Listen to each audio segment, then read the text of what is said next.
I found not just within the church is biblical literacy declining. We're engaging with some students right now that they've never heard the story of Noah. They don't know the significance of a rainbow outside of the LGBTQ plus community, right? Like things of that nature.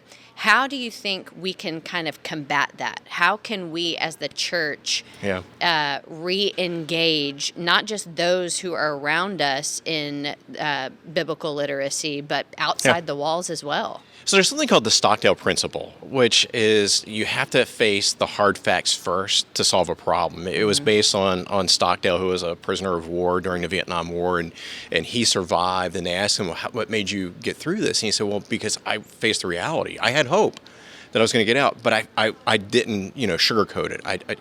And so that has carried over into many things. And I think we need to use that in this. I think we've got to look at this data and we have to accept it. We have to acknowledge it and accept it, not like it, but accept that it is the truth for our culture right now, and not make excuses and not try to pick it apart and try to say, well, maybe this and so I think we just have to face it. Our people, and we have to carry it in our churches.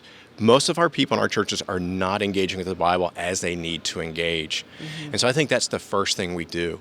And then under that, I think we need to acknowledge, okay, we are operating under the false assumption that our people are biblically literate to some degree, and they are not. And so as you rightly pointed out, they don't know the stories, they don't know the books. And so when you're up there and you say, open up the 2 Chronicles, and you think somebody's going to be able to open, they may not. They're looking at page 1 to see what page that's exactly. on. Right. And so in Bible publishing, we're trying to do some things to help with this, but in ministry, we need to do it as well. We need to have times. Don't be afraid to say, hey, we're starting a series in 2 Chronicles. If you look in your Bible, it's about a third of the way through or whatever, and you feel fine. Give them the coaching for kids ministries and student ministries even to remind them, hey, big numbers of the chapter, little number of the verses. Give them these things. Do it in a way that doesn't come across as offensive or insulting, but we need to help them. We need to teach our people. We need to teach our kids, our students, and our adults some of the basics of the Bible, where it came from, and so forth. Why do we have these 66 books? What is this thing called inspiration? Why should I trust this? And inerrancy and transmission, and we need to go back to the basics, the fundamentals that we take for granted that we should not take, and get people familiar, get them confident in reading it, and then also be sharing the passion for scripture engagement. So it has to be the heart. We have to connect with the heart. Yeah. People do what they love. Yeah. So Brian, what can we as church and ministry leaders do to help? We have recognized the problem, right? Yeah. We say, okay, this is where we are. We're going to admit this is where we are as a society, but now what? How can church leaders help this problem? Yeah, I think we've already broached a few things, but to kind of give a broader perspective, one, I believe the church needs to cast a vision to the heart of our people. We can't come at this wagging our finger from the pulpit and say, you people must read the Bible. You should. It's true. You should be reading the Bible, but that's not going to motivate people.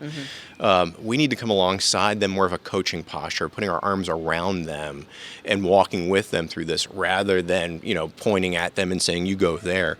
And I think a big part of this, again, is the heart. What's the value of, why does God want us to read his word? Why did he give us his word? And starting with that heart, connecting the heart. And I think you also have to understand it's not a one-size-fits-all. As you look into the State of the Bible report, you will see people are reading the Bible. Those who are engaging in different frequencies. They're engaging for different reasons. People who are not engaging for certain reasons, and so forth. And my thinking on this is our goal, of course, is to have people reading the Bible every day, or at least 4 times a week. That seems like it's the number that makes a difference. Studies are showing that. And we intuitively know from Scripture, the more we're in God's Word, the better it is. But the problem is if we take somebody who's not reading at all and say, all right, you need to read every day, that's a huge jump. And so we need to come up with steps in between. How can we move them and have wins to grow on and build on? So you take that person who never reads, and maybe the goal there is 1 time a week. So what can we do to get them to read 1 time a week? And this is where we think creatively. Well, what's the easiest way to connect? Have them read what was being preached on Sunday or what they're reading their small groups. Give them something manageable. Come up with a reading plan. If you're preaching through Mark, have a reading plan through Mark that takes you through that book and so forth, and give them wins to build on. And then think, all right, what do people are reading about once a week? What's the next step for them? How can you get them reading 2 times a week or 3 times a week? And you just slowly move people and progress them. This is what discipleship is. It's growth. So we don't feed steak to spiritual babies. We shouldn't expect people to go from not reading at all to reading every day. So thinking different approaches, different frequencies, talking about different things, reasons for reading Scripture. Parents, you might engage with one way. Here's how the Bible can help you as a parent. Single adults, a different way. Students, a different way. So we have to be willing to customize and do the hard work of one-on-one or smaller solutions for individuals rather than being able to say, let's come up with one program for our entire church and call it a day. And then wonder, why didn't that work? Yeah.